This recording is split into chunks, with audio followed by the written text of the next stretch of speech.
Métro, boulot, dodo, on connaît bien l'expression. Mais est-ce que c'est juste une routine un peu morne ou est-ce que ça cache quelque chose de, disons, plus profond? Genre une prison invisible. C'est exactement la question que pose la source qu'on analyse aujourd'hui. Elle parle de ce sentiment d'être un peu comme prisonnier du temps. Prisonnier du temps, oui. Et la source utilise un terme, l'homme involutif. C'est ça. L'idée, c'est quelqu'un qui serait pris dans des automatismes psychiques, ce fameux cycle métro-boulot-dodo, sans forcément s'en rendre compte. D'accord. Donc notre objectif, là, c'est de décortiquer un peu ces mécanismes. Pourquoi on passerait 80-90% de notre temps au travail? Comment le désir nous pousse à dépenser plus? Exactement. Et le rôle de la dette là-dedans. Et surtout, voir si la source propose une voie pour s'en libérer. Alors, commençons par ça, par ce piège. Comment ça fonctionne concrètement selon l'analyse? Bah, l'analyse pointe d'abord la pression sociale, la peur du regard des autres, quoi. Ça nous pousse à vouloir des choses, des biens matériels. Pour l'image, peut-être. Oui, en partie. Et pour avoir ces choses, on vit souvent au-dessus de nos moyens. Et c'est là que le crédit entre en jeu. La dette. Mais la source fait une distinction, non? Entre bonne et mauvaise dette? Tout à fait. Elle parle de dette intelligente, genre emprunter pour investir pour potentiellement gagner plus.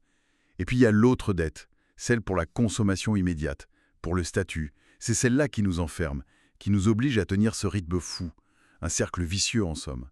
Et l'analyse mentionne les conséquences. Le stress, bien sûr, peut-être même un vieillissement prématuré. Oui, c'est évoqué.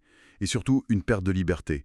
On n'est plus vraiment maître de son temps, de ses choix. Et ça commencerait tôt, cette programmation, dès l'école? C'est l'idée, oui. L'école nous habituerait déjà à un rythme qui n'est pas forcément le nôtre, un rythme imposé. Ce qui est frappant, c'est que le problème de fond, ce ne serait pas le travail ou l'argent en soi, mais autre chose. Exactement. Le cœur du problème, selon cette analyse, c'est le niveau de conscience.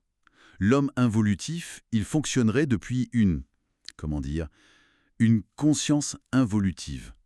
Un peu comme un pilote automatique, sans savoir où on va vraiment. Donc, même en étant très riche, on pourrait rester prisonnier si la conscience ne suit pas. Précisément. On peut accumuler des milliards et s'appauvrir sur d'autres plans. Santé, relations, sens.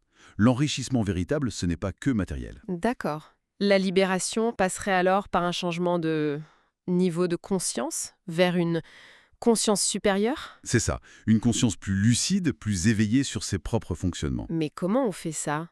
Comment on passe de pilote automatique à pilote conscient? La source parle de métaconscience. Qu'est-ce que c'est? La métaconscience, euh, c'est la capacité de s'observer soi-même, de regarder ses pensées, ses émotions, ses automatismes, un peu comme de l'extérieur. Comme un scientifique qui observe. Voilà, sans juger. Et le point clé, c'est que cette observation consciente, elle commencerait déjà à désamorcer l'automatisme. La lumière de la conscience affaiblit le programme inconscient, en quelque sorte. Juste observer, ça suffit? Ou il faut agir aussi? L'analyse insiste sur l'action, il me semble. Ah oui, c'est crucial. L'observation, ça éclaire. Mais c'est l'action qui transforme. C'est un peu comme en cybernétique, vous savez, on essaye un truc, on voit ce que ça donne, le feedback du réel, et on ajuste. Tester, apprendre, adapter. Exactement. Même une petite action, un petit pas pour faire différemment, ça crée un nouvel apprentissage, ça ouvre des portes. Et c'est de là que peut naître la créativité. Réinventer son rapport au temps, au travail. Et la volonté là-dedans. Il en faut pour initier ça, pour tenir. Alors, la source suggère que le déclic vient souvent d'une souffrance, d'en avoir marre. Mais la volonté qui dure, le drive, elle se nourrit de la compréhension. Plus on comprend les mécanismes qui nous piègent, plus on a de force pour agir. Intéressant. Et l'analyse évoque même le futur, avec l'intelligence artificielle, la robotique. Oui, brièvement. L'idée, c'est que si beaucoup d'emplois disparaissent à cause de l'automatisation, ça pourrait créer un choc. Un choc de réalisation. Qui nous forcerait à changer. Peut-être, ça pourrait nous pousser collectivement vers cette introspection, ce besoin de développer une autre conscience, de réinventer notre rôle. Plus par nécessité que par choix philosophique, en fait. Donc pour résumer cette exploration, on serait conditionné par des automatismes inconscients liés au désir, à la pression sociale, qui nous enferment dans une course contre le temps.